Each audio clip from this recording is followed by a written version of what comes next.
January 25, 2026, 3:47 p.m. Chihuahua, Mexico, 42 miles south of the US border. A concrete fortress sits on a hilltop overlooking a major smuggling corridor. The structure isn't temporary. It isn't hidden. It's engineered. Reinforced concrete walls 3 feet thick, gun emplacements, observation posts, and on the roof, something that changes everything. Zu-23 anti-aircraft guns. Twin-barrel Soviet-era weapons capable of shredding aircraft. Stolen from Mexican military. Operated by cartel fighters who know how to use them. In 8 minutes, 4 Hellfire missiles fired from a US Air Force MQ-9 Reaper drone will reduce this fortress to rubble. 23 cartel members will die. A $140 million smuggling operation will be destroyed. And the diplomatic fallout will raise questions nobody wants to answer. About sovereignty.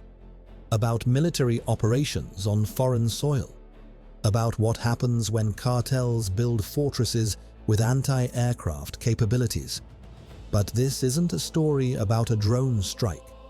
It's about what the fortress was really protecting, and why its destruction reveals how deep the cartel-military connection runs in Mexico. The numbers seem straightforward. 1 drone against 1 fortress. 4 missiles against concrete and steel. 8 minutes against years of cartel investment. American precision against Mexican criminal enterprise. The outcome seems predetermined. But what those 8 minutes expose isn't just about destroying a building. It's about what was inside, and why the US Air Force was willing to violate Mexican airspace to eliminate it. The fortress had been under surveillance for 6 weeks. US intelligence agencies tracking construction, satellite imagery showing progress, concrete trucks arriving, building materials, heavy equipment. The cartels weren't hiding it. They were advertising it, sending message. We can build fortresses. We can defend territory. We have resources. We have capability. We're not hiding anymore. The structure was sophisticated. Engineering plans showed 3 levels. Underground bunker for storage and command center. Ground level for operations and living quarters. Rooftop for defensive positions and observation. The walls weren't just thick.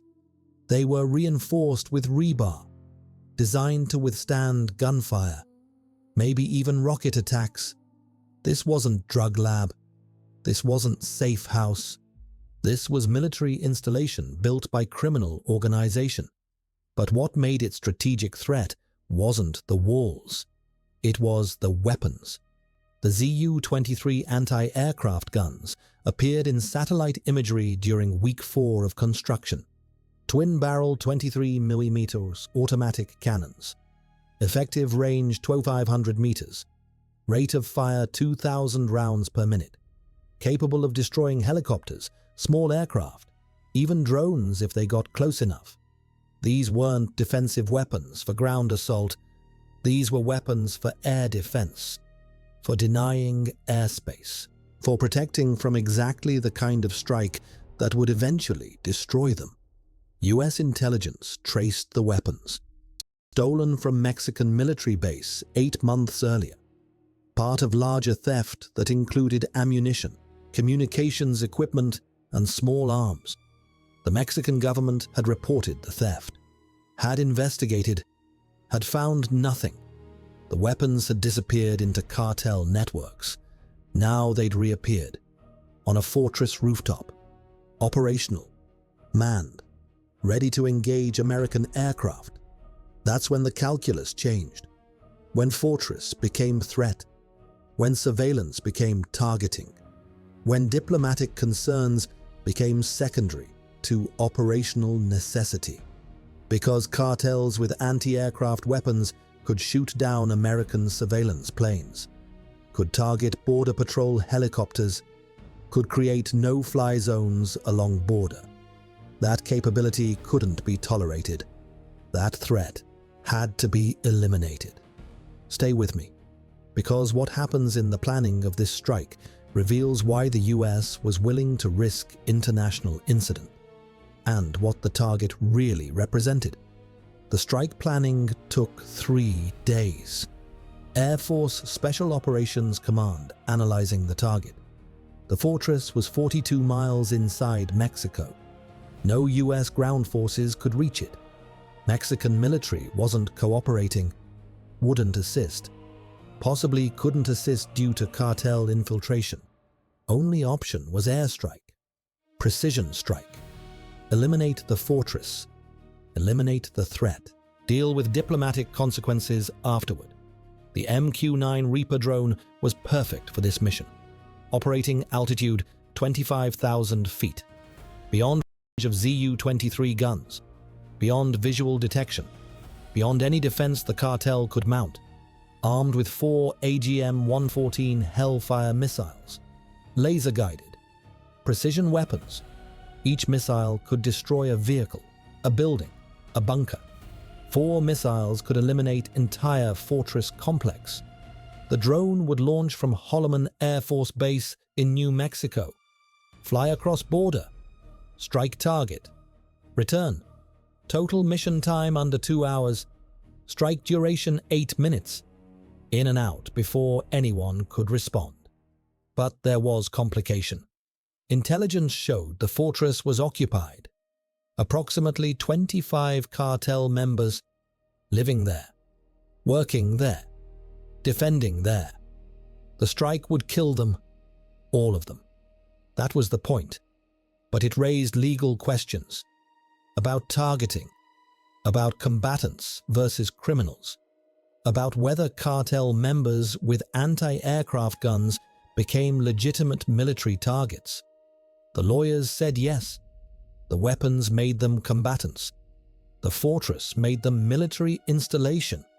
The threat to American aircraft made them legitimate targets. Strike was authorized. At 2:15 p.m., the Reaper launched, climbed to operating altitude, turned south toward Mexico. The drone's cameras provided real-time feed, high-resolution imagery, thermal imaging. The operators could see everything: the fortress, the surrounding terrain, vehicle movements, heat signatures indicating people inside and on the roof. The anti-aircraft guns were manned. 2 gunners visible, scanning skies, looking for threats. They wouldn't see the drone, wouldn't know death was coming until missiles were in flight. At 3:42 p.m., the Reaper was on station, orbiting at 25,000 feet, directly above the fortress.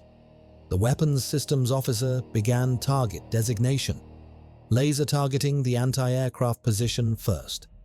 Priority 1. Eliminate air defense before it could respond.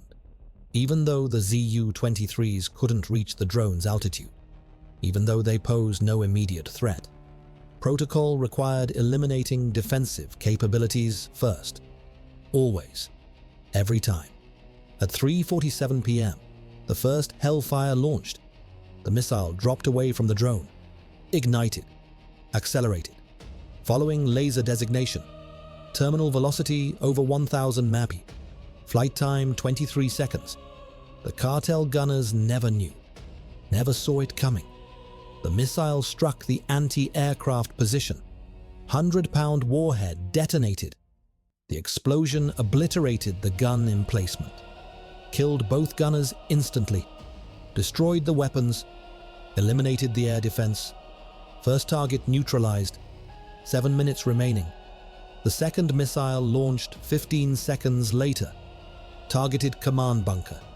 Intelligence indicated this was where cartel leadership operated, where decisions were made, where communications happened, where the regional commander was likely located. Missile struck, penetrated the roof, detonated inside. The bunker collapsed. Everyone inside died, including the commander, including his staff. including anyone unlucky enough to be in command center when missile hit. Second target destroyed. 6 minutes remaining. The third missile targeted ammunition storage. Intelligence had identified this location through thermal imaging. Heat signatures consistent with explosives. Large quantity of ammunition and perhaps explosives stored underground. The missile struck, penetrated, detonated. The secondary explosion was massive. The entire underground storage detonated, ammunition cooking off, explosives chain reacting. The blast was so large it registered on seismic monitors in Texas. The fortress shook. Parts of the structure collapsed. Fires erupted. Smoke billowed into sky. Third target eliminated. 3 minutes remaining. The fourth missile was insurance. Targeted main structure. What was left of it? The missile struck. Final explosion. What remained of the fortress collapsed completely. The walls fell. The roof caved. The underground sections were buried. Nothing survived. Nobody survived. The fortress that had taken months to build was destroyed in 8 minutes. 23 cartel members dead. $140 million operation eliminated. Mission complete. At 3:55 p.m., the Reaper turned north, climbed to maximum altitude, crossed back into U.S. airspace, landed at Holloman Air Force Base at 5:23 p.m. Total mission time 3 hours, 8 minutes. Strike duration 8 minutes. 0 American casualties, 0 American losses. Complete success from military perspective. Complete diplomatic nightmare from political perspective. The Mexican government's response was immediate. Formal protest. Violation of sovereignty. Military operation on Mexican soil without permission. Demand for explanation. Demand for assurance it wouldn't happen again. The usual diplomatic language, but everyone knew. Mexico couldn't stop it. Wouldn't stop it. Possibly didn't want to stop it. Because the fortress represented something Mexico couldn't address. Cartel capability that exceeded government response. Military installation built by criminals that Mexican forces couldn't or wouldn't eliminate. The U.S. response was carefully worded: self-defense. The anti-aircraft weapons posed direct threat to American aircraft. The fortress was military installation operated by hostile force. The strike was proportional response to eliminate legitimate threat. No civilians were targeted. No residential areas were struck. Precision operation eliminated specific military threat. Regrettable but necessary. No apology. No promise it wouldn't happen again. But here's what neither government mentioned. Here's what the 8-minute strike really revealed. Here's what the fortress represented. Not just smuggling operation, not just cartel stronghold, but something far more disturbing. Evidence of cartel-military cooperation at highest levels. Proof that cartels had access to military weapons, training, and possibly personnel. And indication that some elements of Mexican military were either complicit or compromised beyond repair. The investigation started immediately after the strike. Intelligence agencies analyzing everything. Who built the fortress? Who designed it? Who trained the crews for anti-aircraft guns? Where did engineering expertise come from? Cartels don't build military fortifications. They build labs, safe houses, tunnels. This was different. This required military engineering, professional design, construction knowledge that criminals don't possess. The answer came from captured communications, from interrogations of surviving cartel members arrested in related operations, from financial intelligence tracking money flows. The fortress had been designed by former Mexican military officers, built by construction crews with military experience. The anti-aircraft guns were operated by former soldiers, trained, professional, paid by cartel but trained by Mexican army. The fortress wasn't just cartel operation, it was military operation executed by cartel, or possibly military operation disguised as cartel operation. That's the disturbing truth. That's what 8 minutes of drone strike revealed. The line between Mexican military and cartels isn't clear anymore. It's blurred, crossed, erased in some areas. Former officers work for cartels. Active soldiers moonlight for criminals. Weapons flow from military to cartel. Training transfers. Expertise migrates. Not everyone. Not all military. But enough. Enough to build fortresses. Enough to operate anti-aircraft guns. Enough to create military installations controlled by criminal organizations. The fortress was protecting more than smuggling routes. It was protecting cartel leadership, regional command center, communications hub, financial operations center. Intelligence indicated the commander killed in the strike, José el Arquitecto Reyes, wasn't just cartel leader. He was former Mexican Army major, engineering officer. He'd served 20 years, trained in United States, attended military courses, learned fortification design, then retired, joined cartel, applied his training to criminal enterprise, built fortress using military expertise paid for by American taxpayers through military cooperation programs. That's the irony. That's the tragedy. American training created the expertise that built the fortress. American weapons sold to Mexico got stolen and ended up on the roof. American military cooperation inadvertently strengthened the enemy, not intentionally, not maliciously, but through the corruption and compromise that defines Mexico's security situation. Everything flows to cartels eventually. Everything gets stolen or bought or transferred. Weapons, training, personnel, everything. The fortress had been protecting a $140 million operation. Not just drugs. The smuggling corridor handled cocaine, heroin, methamphetamine, and fentanyl. Thousands of pounds monthly, flowing north to United States, generating hundreds of millions in profit. The fortress ensured safe passage, protected logistics, defended territory, made smuggling efficient and secure, until 4 Hellfire missiles turned it to rubble in 8 minutes. But destroying one fortress doesn't end the problem.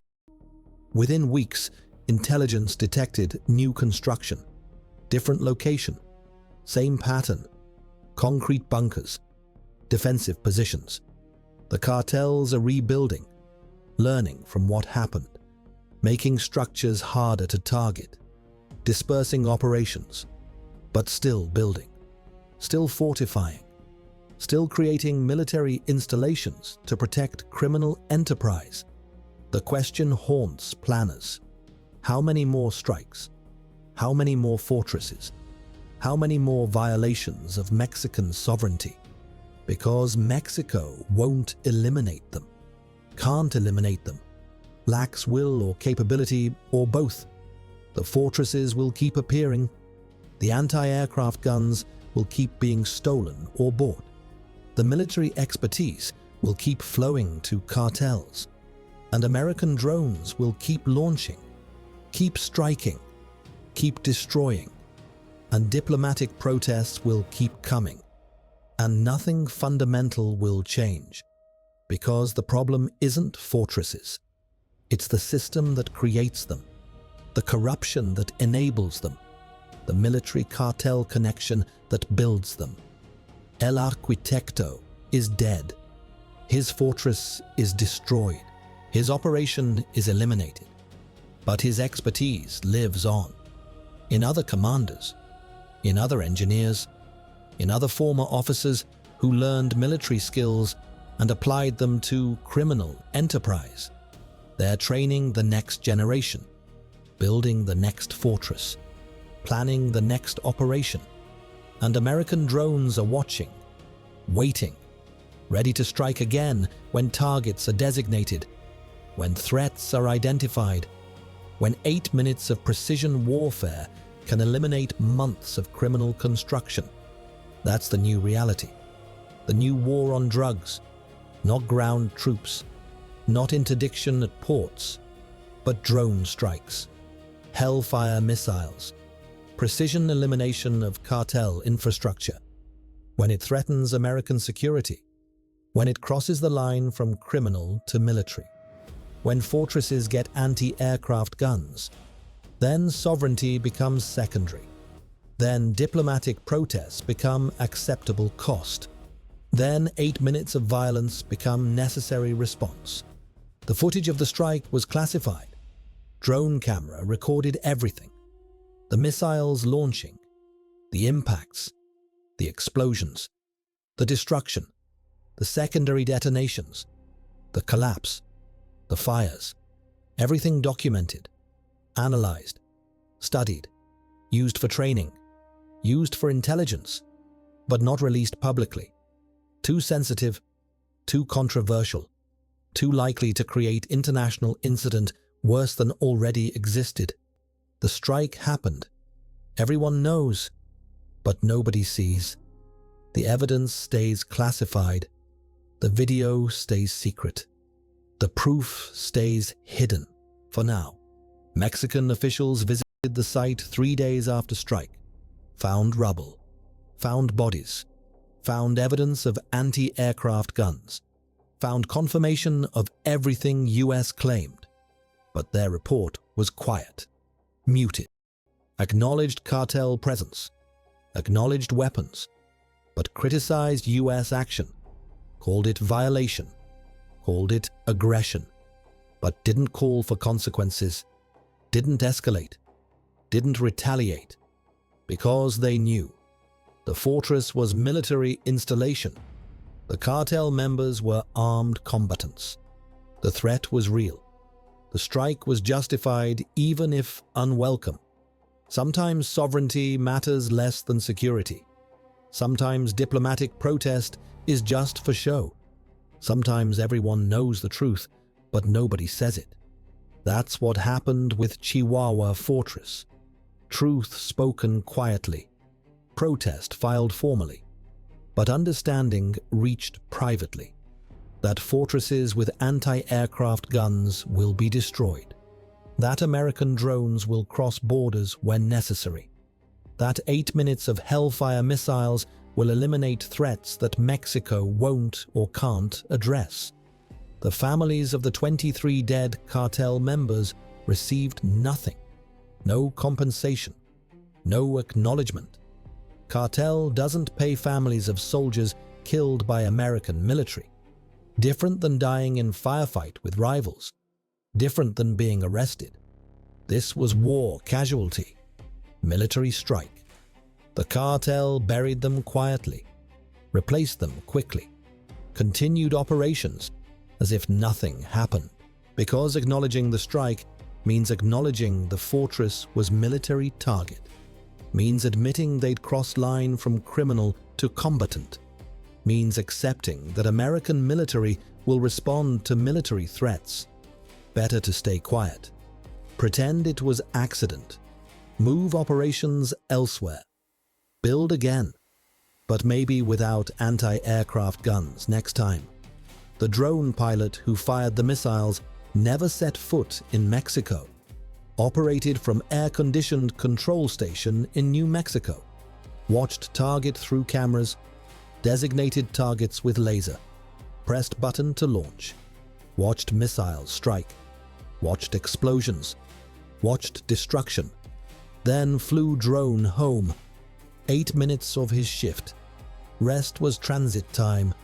He went home to his family that night. Normal evening. Normal life. He'd killed 23 people earlier that day. from 300 miles away, pressing buttons, following orders, eliminating threat. That's modern warfare. That's drone operations.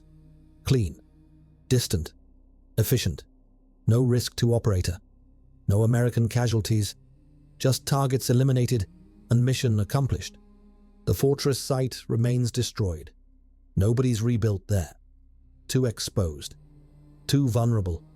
The rubble sits as monument to what happens when cartels build military installations, when criminals get anti-aircraft weapons, when fortress overlooks smuggling route too openly. 8 minutes of American precision destroyed months of Mexican criminal construction. That's the equation. That's the message. That's the deterrent. Or supposed to be. Except cartels keep building, keep fortifying, keep creating targets, and American drones keep watching, keep waiting, keep preparing for next 8-minute strike when next fortress crosses next line. That's January 25th, 2026. That's the strike that destroyed the fortress. That's 8 minutes that killed 23 and eliminated 140 million in operations. That's what happens when cartels get military weapons and build military installations. American military responds with military force. 4 Hellfire missiles. 8 minutes. Complete destruction. Diplomatic protest accepted. Sovereignty questions acknowledged. But threats eliminated nonetheless. Because fortresses with anti-aircraft guns 42 miles from US border represent intolerable danger. Because ZU-23s can shoot down American aircraft. Because military installations controlled by criminals require military response, regardless of whose sovereignty gets violated, regardless of whose airspace gets penetrated, regardless of diplomatic cost. The fortress was threat. The strike was response. The destruction was result. In 8 minutes, from 25,000 feet, with precision that left rubble and bodies and diplomatic protest but eliminated capability that couldn't be tolerated. That's the truth from Chihuahua. That's the story of the fortress. That's 8 minutes that changed nothing and everything. Nothing because cartels continue. Everything because now they know. Build military installations. Get military response. House and